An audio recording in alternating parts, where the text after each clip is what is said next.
皆さんこんにちは。持田あかりです。この動画は棒針編みの基礎知識と一番基本的なメリヤス編みの編み方を紹介する動画です。棒針編みの編み方を説明しながらこのようなリボンを編んでいきます。また毛糸を変えたり目の数を調整すれば同じ編み方でヘアアクセサリーやスキニースカーフなどいろいろなアイテムを編むことができます。初めて棒針編みをやってみたいという方もぜひ動画を見ながらチャレンジしてみてください。それではスタート。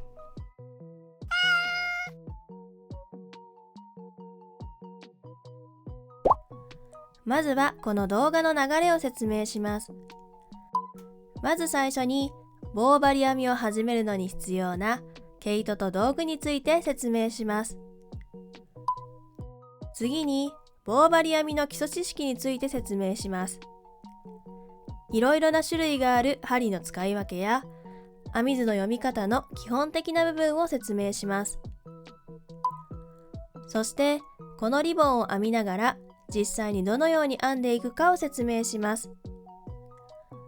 また針が抜けてしまったり目を落としてしまったりというよくあるトラブルの対処法もご紹介していきます。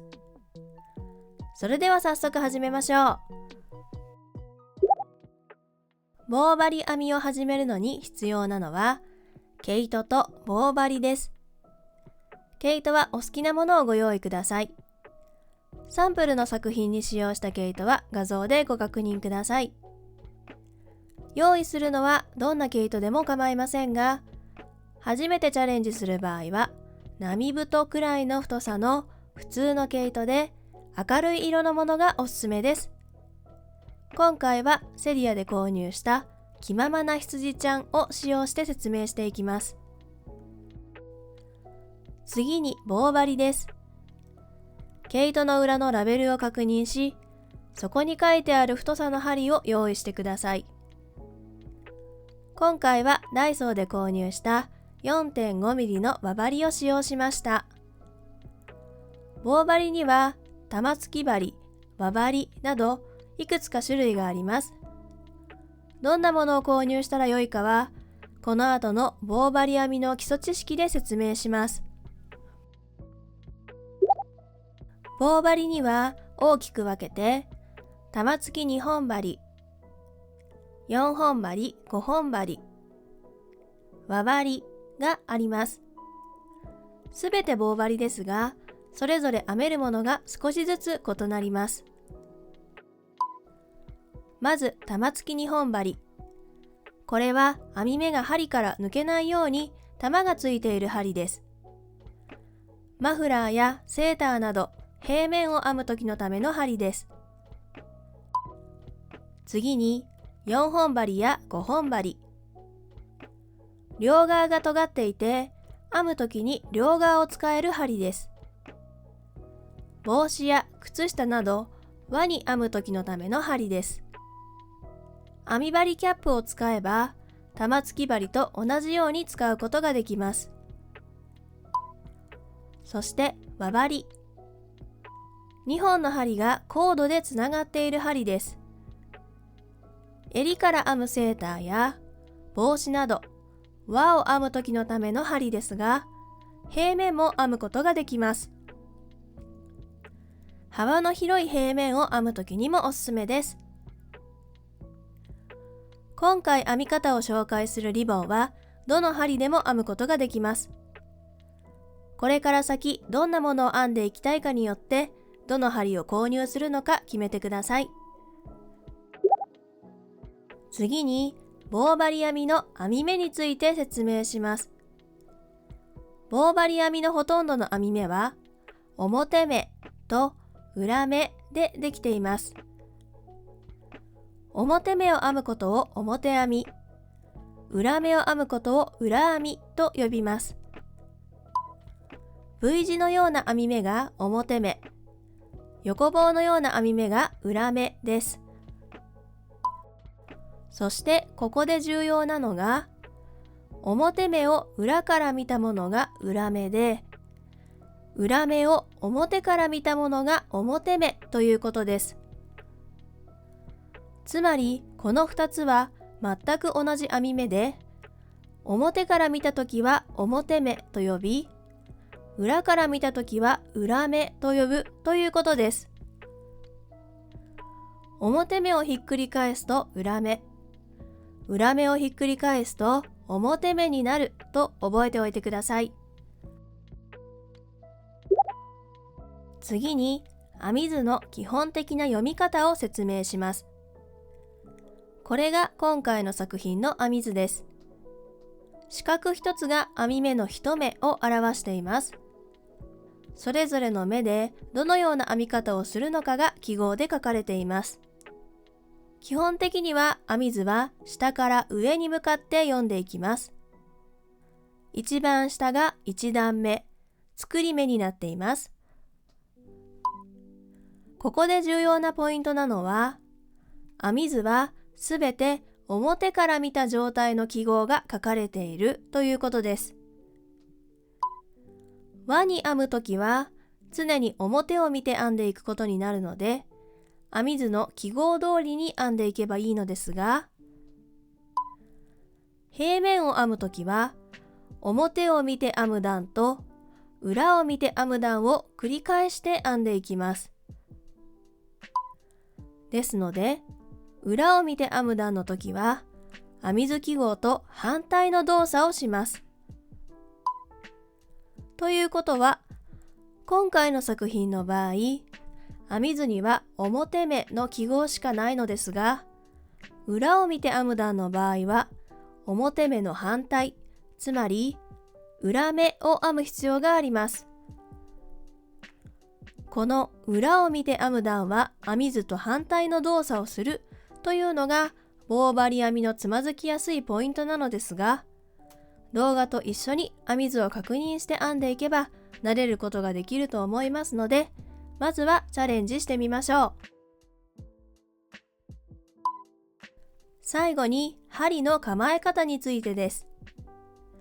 棒針編みの構え方はいくつか種類があり、代表的なものはこの2つです。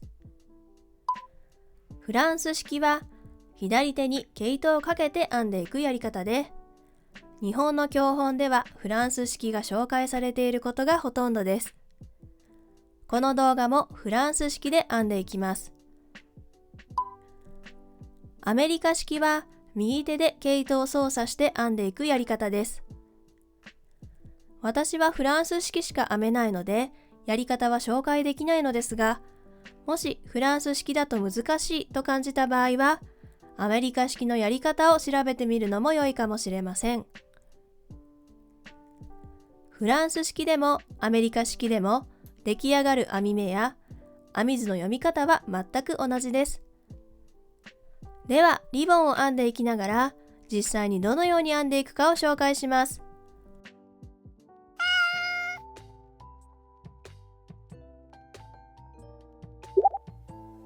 それでは編んでいきます。まず最初の作り目を作ります。今回は指でかける作り目です。毛糸玉から30センチほど糸を引き出しておきます。ここに結び目を作ります。一度このように輪を作ったら、輪の中に糸を通します。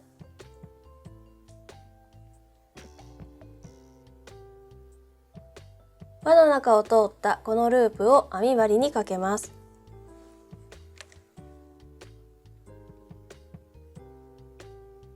針にかけたら糸端を引っ張ってこの結び目を引き締めます。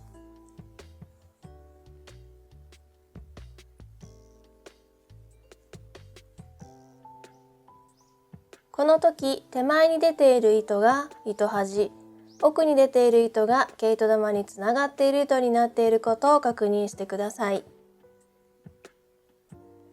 またこのループがきつくなりすぎていると次の段を編むのが大変になってしまうので、編み針の上をスルスル動かせるぐらい余裕を持った状態にしておいてください。これで最初の結び目ができました。今針にかかっているループが1目目になります。では指でかける作り目を作っていきます。2本の毛糸をこのように左手で軽く握って持ち、人差し指と親指を2本の糸の間に入れて、このように広げて持ってください。この時、親指側にかかっている毛糸が糸端、人差し指側にかかっている毛糸が毛糸玉につながっている糸になっていることを確認してください。では指でかける作り目を作っていきます。まずは親指の外側にかかっている糸を外からすくいます。次に人差し指にかかっている毛糸をこれも外からすくいます。そして親指にかかっている糸と糸の間を針がくぐるようにして上の方へ持ってきます。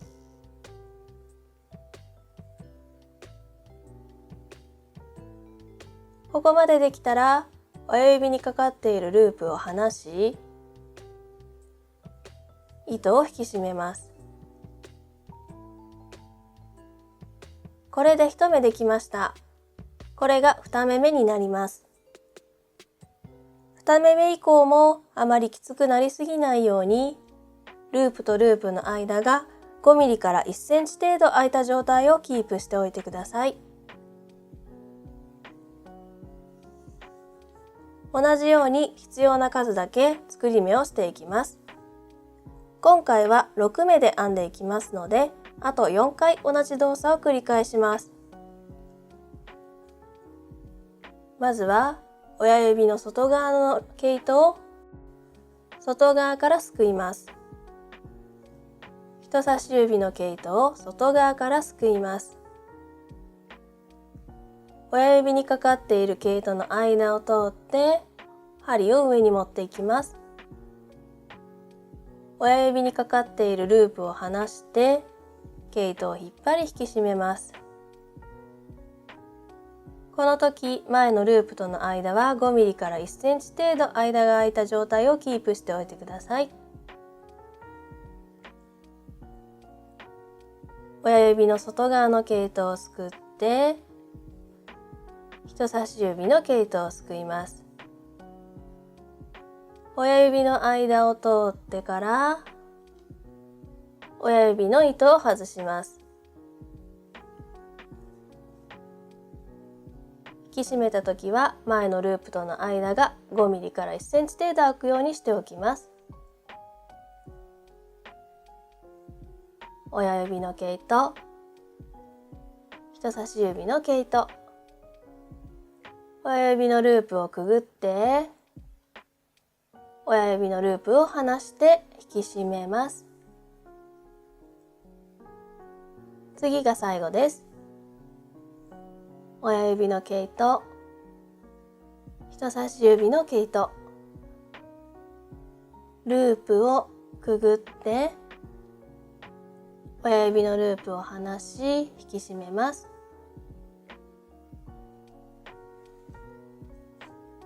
これで6目作り目ができました。1段目が作り目となりますので、これで1段目が編めたということになります。ですので次は2段目です。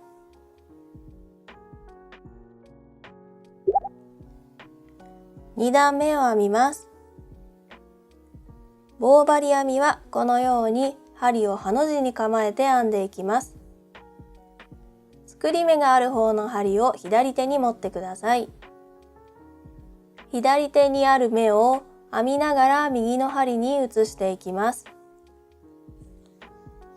針先の方に目を寄せておき、毛糸玉につながっている毛糸を左手にかけます。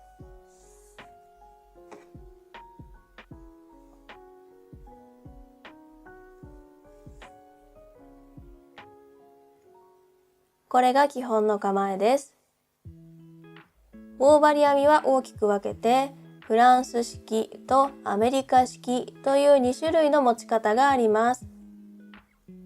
左手に糸をかけるのがフランス式、右手で糸をかけていくのがアメリカ式です。今回は左手に糸をかけて編むフランス式で編んでいきます。2段目は偶数段なので、裏から編み地を見て編んでいく段です。ですので、編み図の記号と反対の動作をしていきます。編み図ではすべての記号が表目となっていますので、実際の動作は裏編みを行います。では、裏編みを編んでいきます。裏編みを編むときは、指にかけた糸を針の手前に置いておきます。1目目に針を入れます。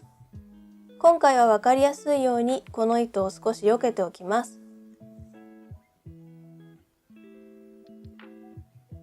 1目目にこのように針を入れます。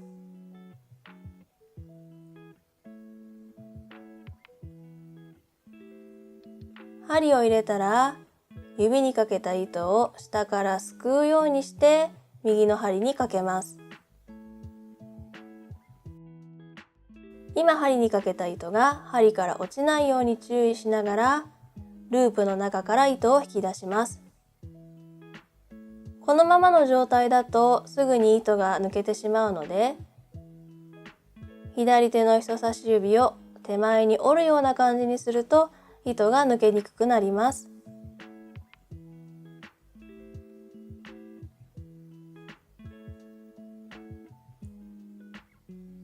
ループの中から糸を引き出せました。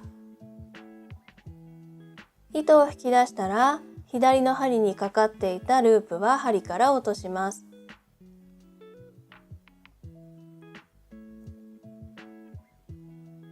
これで1目裏編みが編めました。同じ動作をあと5回繰り返していきます。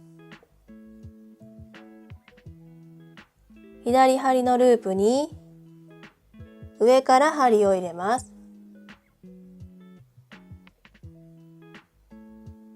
針を入れたら、指にかけた糸をすくうようにして針にかけます。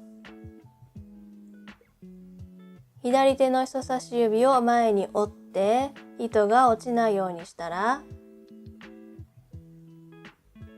左針のループから糸を引き出します。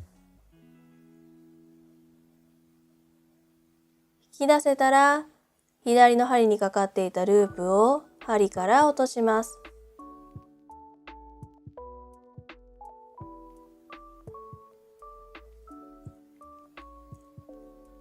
左針の目に上から針を入れて、指にかけた糸をすくうようにして針にかけます。人差し指を折って、針にかけた糸をループの中から引き出します。左針にかかっていたループを針から落とします。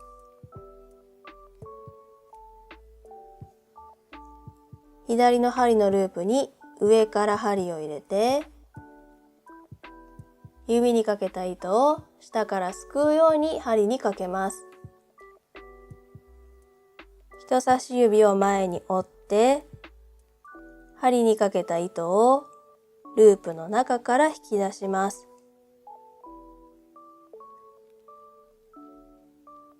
左針のループは針から落とします。左のループに上から針を入れて、すくうようにして針に糸をかけます。人差し指を折って、針にかけた糸をループの中から引き出します。左針のループを針から落とします。最後の1目です。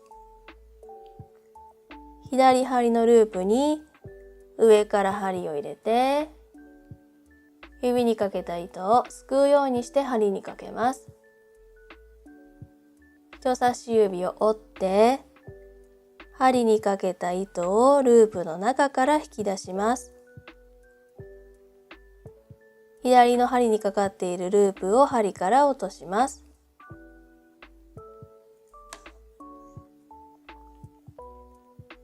これで2段目が編めました。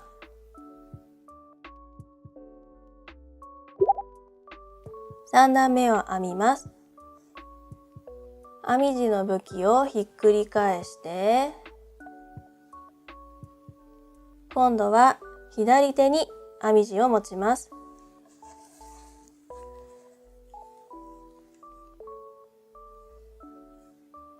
毛糸玉につながっている糸を左手にかけます。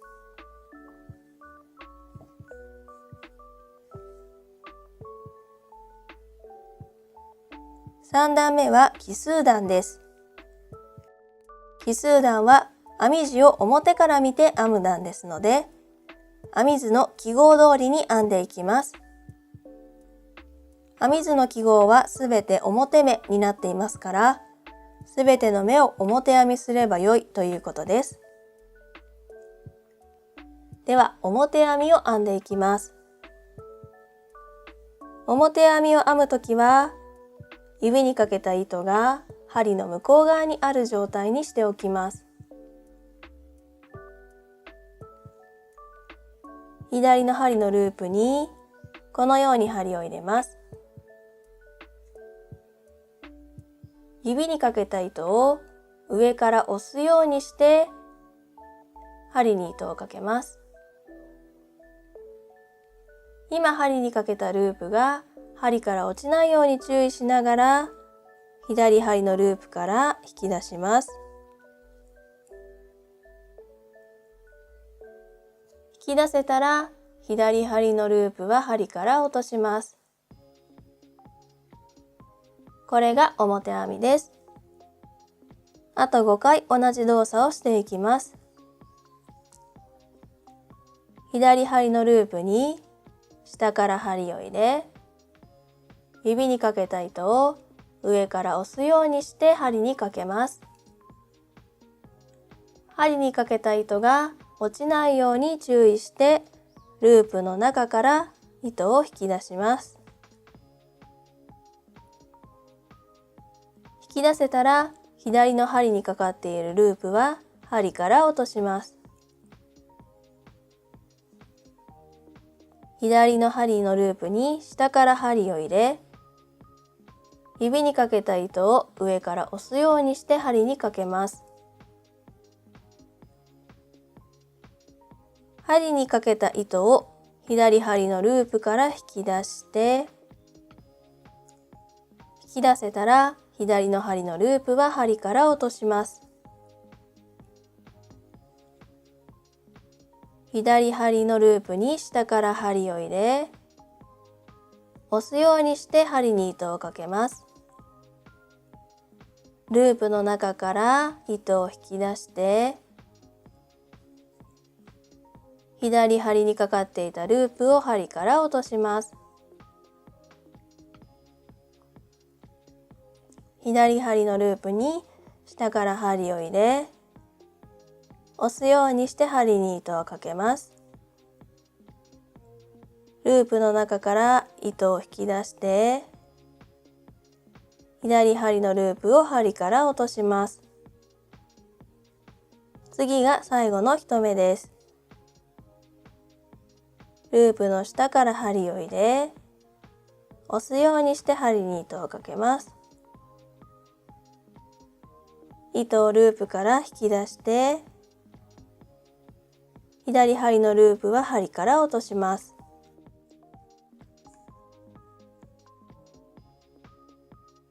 これで3段目が編めました。ここから先は2段目の編み方と3段目の編み方を繰り返して好きな長さになるまで編んでいきます。偶数段の時は編み地を裏から見て編む段なので、編み図の記号と反対の動作をします。つまり偶数段は裏編みをします。奇数段の時は編み地を表から見て編む段なので、編み図の記号通りに編んでいきます。つまり奇数段は表編みをします。1段ごとに表編みと裏編みを繰り返して編んでいくとメリヤス編みになります。針から編み地が外れてしまった時の対処法を説明します。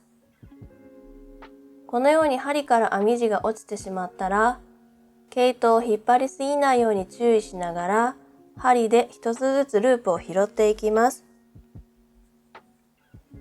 この時、ループの方向はあまり気にしなくて良いので、とにかく全部の目を針にかけるようにしてください。針に戻せました。針にかかっているループには正しい向きがあり、右から来ている毛糸が針の手前、奥のループが左側に続いています。もしこれが反対だったら編んでいる途中で直せば OK です。右から来ている糸が針の手前にかかっているのが正しい方向ですので、一番端の目はループが逆にかかってしまっています。この場合は一度右の針に移してからこのように糸をすくうとループの向きが反対方向になります。手でこのように反対向きにしてしまっても構いません。ループの向きを確認しながら次の段を編んでいってください。次の目も反対だったらこのように右から来ている糸が針の手前に来るようにかけ直してから次の目を編んでいきます。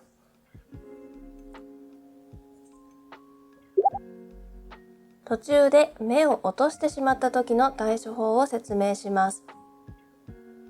この部分で針から目が外れてしまい、一目減ってしまっています。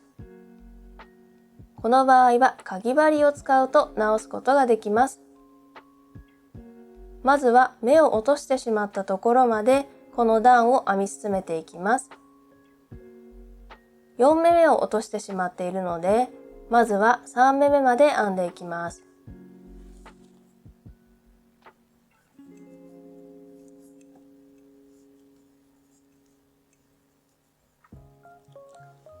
3目目まで編みました。ここまで編んだらかぎ針を持ってきます。今針にある目が落ちないように注意してください。かぎ針はこの毛糸に合った太さのものがあるのがベストですが、糸をかけられれば大きさは何でも構いません。まずは落ちてしまった目のループにかぎ針を入れます。そしてその上にある目と目の間の横に渡る糸を針にかけます。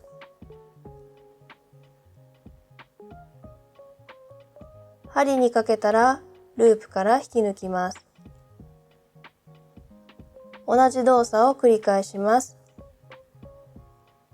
この上にある目と目の間に渡る横の糸をかぎ針にかけ、ループから引き出します。これを一番上まで繰り返します。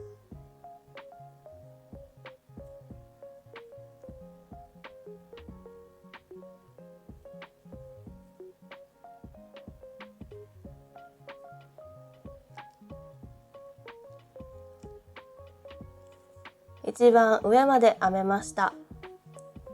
今かぎ針にかかっているループを左の針に移します。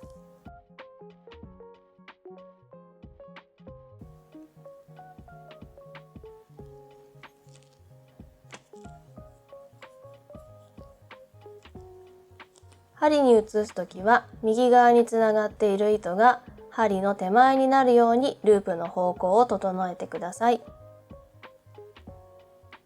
これで落としてしまった目を直すことができました。このまま続きを編んでいってください。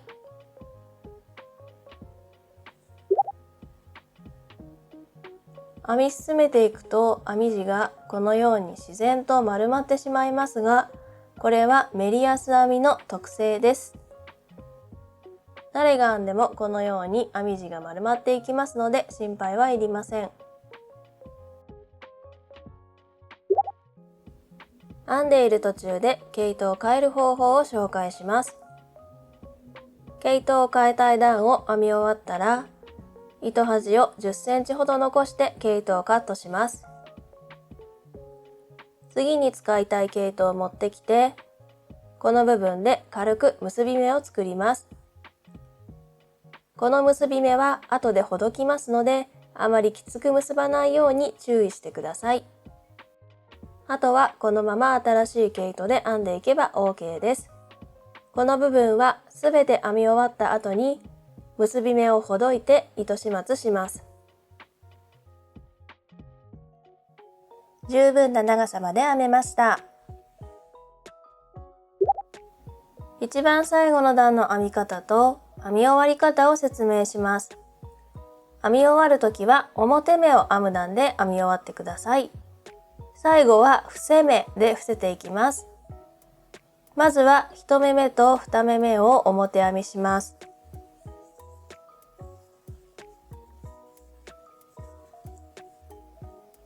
2目編めたら右側にある目を左側の目にかぶせます。左の針で右側のループを拾い、右手の指で押さえながら左側の目にループをかぶせます。これで伏せ目ができました。この後は1目編んで、右の針にある目が2目になったら右のループを左の目にかぶせます。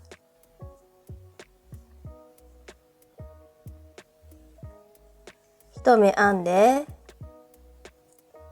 右の針にあるループが2つになったら右のループを左のループにかぶせます。これを最後まで繰り返します。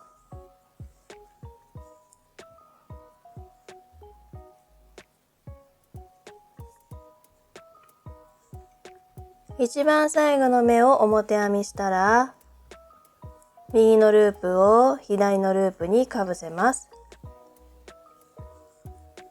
これで伏せ目ができました。針にかかっている糸を引き出して10センチから15センチぐらい残るようにしてカットしてください。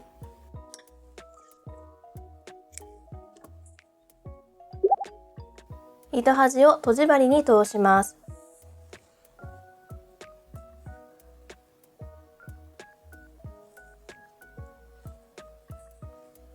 とじ針に通しました。編み地の裏になる方に糸始末をします。編み地に針をくぐらせて糸端が編み地の中に入るようにしていきます。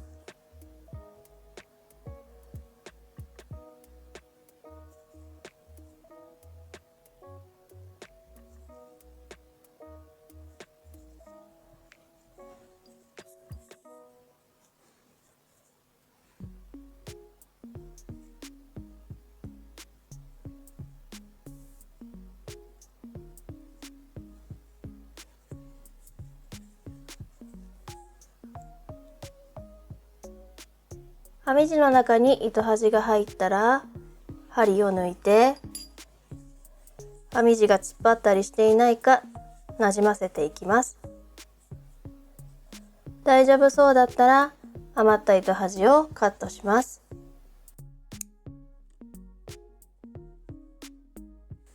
これで最後の部分が編めました。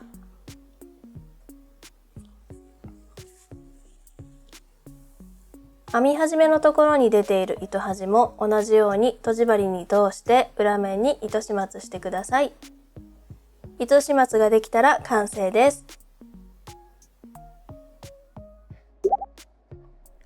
作品が完成したらスチームを当てると目が揃って形が整います。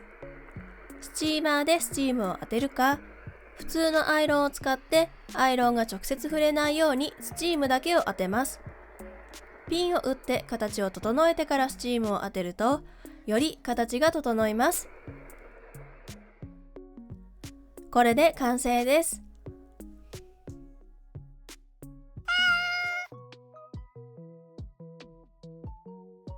最後まで動画を見ていただきありがとうございました。これからも編み物に関する動画をたくさんアップしていく予定ですので、ぜひチャンネル登録、高評価をお願いいたします。それでは次の動画でお会いいたしましょう。またねー。